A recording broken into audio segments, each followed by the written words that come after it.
sa ikaduhang rapsada sa News Patrol. Buntis og minor de edad, sakpan sa bypass operation. Leader sa Bactin Carnap Group, nakapiyansa na. Ug mga residente sa Bunawan, nakig-celebrate sa 25th anniversary sa ABS-CBN Davao. Mga kapamilya, niya na mga detalye sa ikaduhang ratsada sa News Patrol. Nadakpan sa mga pulis ang usa ka buntis o usa ka menor de edad nga alegasyong nagpayuhot sa ilegal nga droga. Ani ang report ni Rodrey Salas.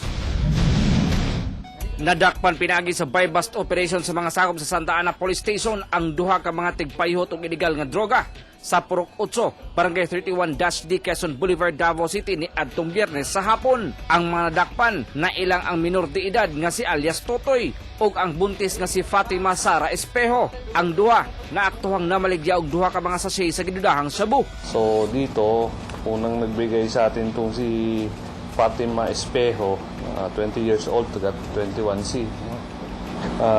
Afterwards, lumapit doon sa posture buyer natin police, lumapit itong bata.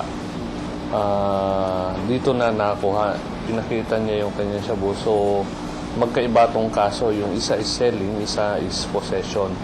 Giangkon hinuon sa duha ka mga didakpan ang ilang mga salaod. Nagbalik ka? Katura man sir, gatag sa sir ba? Aron naman ko nakakana na sir. Aron naman ko nakakana na dyan sa kuwan. Sulod dyan na ng kuwan. Kawadyo ko nagbisyo dyan na sir. Kasong paglapas sa Republic Act 9165 kung Comprehensive Dangerous Drugs Act of 2002 ang atubangong kaso sa duha. Rodrey Salas, ABS-CBN News. Gikumpirma sa Regional Trial Court Branch 16 nga nakapiyansa na sa iyang kaso si Ryan Kane Yapiu alias Bactin nga gilang leader sa Bactin Carnap Group sa RTC Branch 27 sa sala ni Judge Edwin Malazarte niadtong September 11, 2013. Sa miaging semana nadawat sa RTC 16 ug Davao City Prosecutor's Office ang order. 1,440,000 pesos ang piyansa ni Bactin sa kaso niining paglapas sa Republic Act 6539 kon anti-carnapping law. Tungod niini, gibawi na sab ni Mayor Rodrigo Duterte ang reward nga 6 million pesos para sa ulo ni Bactin. Wala na ron because they think they was captured dead or alive. Apparently he's alive and he has, I said, submitted, surrendered to the court's jurisdiction.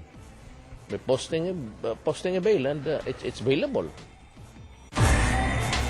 Nakigsadya ang mga residente sa Barangay Bunawan District, Davao City sa barangayan isip selebrasyon sa ika-25 nga anibersaryo sa ABS-CBN Davao. Kanatong siron sa report ni Danjo Revilla. Gidagsa sa mga taong covered court sa Barangay Hall sa Bunawan District, Davao City aron makig-celebrate sa pinakaulahing barangayan isip kabahin sa 25th anniversary sa ABS-CBN Davao. Daghang padula ang gihimo, usa na dinhi ang longest line. Gilingaw sab sila sa pagsayaw ni Steven Suave ug main screw dancers. Pero ang giatngan sa tanan, mao ang kaloka or kaloka-like sa mga kapamilya stars. Sama ni Agot Isidro, Melay Cantiveros, Megan Yang, ug Aisa Sigera nga mihalad pa og kanta. Pero ang midaog, ang kalok-alike sa sex bomb dancer nga si Ira, nga si Rose Saguban. Happy kayo kay nadaog ko sa lookalike ni Ira. Thank you sa tanan, thank you sa kapamilya. Human ang mga kalingawan, nagsalo-salo sa bang 25 ka mga tao nga nag-edad ug 25 anyos uban ng ilang mga pamilya. Daghang salamat sa inyo ha. Hindi gumikan ninyo, dili ko katilaw ginani. For the first time, karon lang. Human sa ilang panihapon, nagpa-picture sub sila sa libreng photo booth uban na ilang tagsa-tagsa ka mga pamilya. Danjo Revilla, ABS-CBN News. O magatong mga balitang naglangkob sa News Patrol karong buntaga, mga kapamilya, at ang iyang dugan pa mga balitaw niyang alas 5:15 sa hapon sa TV Patrol Southern Mindanao. Daghang salamat.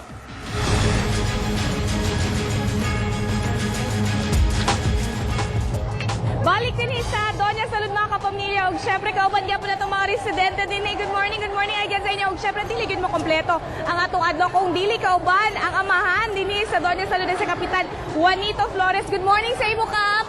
Good morning, God. Good morning sa tanan natong kapamilya. Kap, nakita kita kaganina ba? Grabe gid ang imong pasingot, Kap. Pasig na kay gusto i-greet o pasalamatan. Tinood yun, God. Akong gipasalamatan ang atong kapamilya, ibig ug uban sa tanang mga residente sa Barangay Sasa. Mayong buntag, hurot! Ayan, daghan salamat, Kap, no? Uga, syempre, dapat ikaw yun ang mag-lead sa ila. Mag-station kada buntag. Ayan, balik sa din sa studio. Thank you very much, Coach. Siyempre, wala sab nagpaulahi ang atong mga ka-Facebook this morning nga gustong i-greet sab ang ilahang mga kapamilya o mga kabarkada nga nagatutok yun sa may buntag Mindanao. Sama na lang ni Lucena Sevilles nga nigrito gamayong buntag Mindanao. Ug nalingaw daw siya kaayo sa dance and sing ni Claudette. Pero mas makalingaw ang mga cameraman kay miapil gyud daw sila og sayaw. Ug mi-greet sab siya og happy 20th anniversary sa MBM.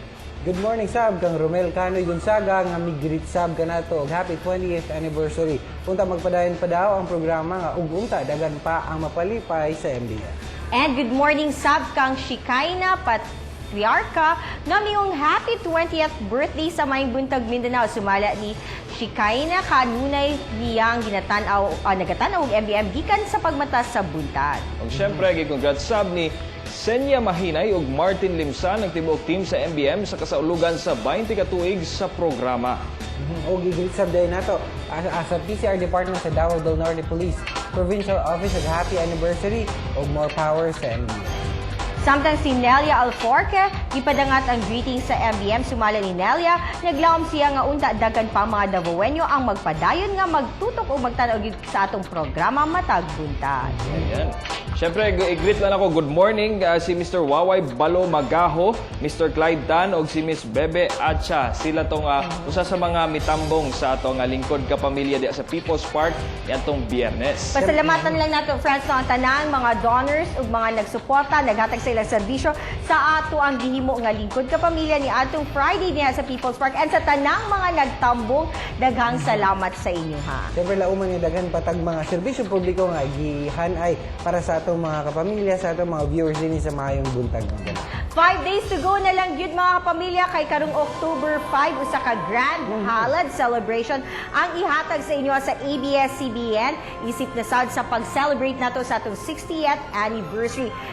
Mas daghang libreng serbisyo ang atong ihatag sa inyo. Natay free medical mission, na eye check-up, kung gusto magpamasahe na po dito, magpagupit. And syempre na po yung mga livelihood trainings din na lang na sa Palma Hill Elementary School sa May Quirino. And pagkasabado sa yutang magmata kay Botiduyog ta sa One Run One Philippines, magsugo din na sa Abriza Mall. Pwede pang magparehistro, dagan pag mga available nga slots, pwede mo tawag sa 296-1911. Pwede mo magparehistro din sa ABS-CBN Shrine Hill sa Abriza Mall. Dinaduol silang activity area and of course sa Holiday Gym and Spa. Pwede po magpa-register. Daghang salamat sa kaysa ng Grand City Mall sa among isuot ni Herno. Okay, salamat sa Hair sa Nails ug Hair to Die for Salon. And syempre, pasalamatan lang na ang Pink and Gold Blooms Facial and Span kay Dr. Denison. Thank you. Max sa suit naman ni Claude and Fernscape. Thank you very much. And syempre, don't forget, October 6 ang One Run One Philippines Sunday. Ayan. And atangan ninyo ang mga dugang detalye mga balita unya sa TV Patrol Southern Mindanao. Syempre, mga news updates sa DXTV 1296. And till tomorrow, mga kapamilya, din nilang sa inyong paboritong programa Matagbuntag sa Mayong Buntag, Mindanao! Thank you, Doña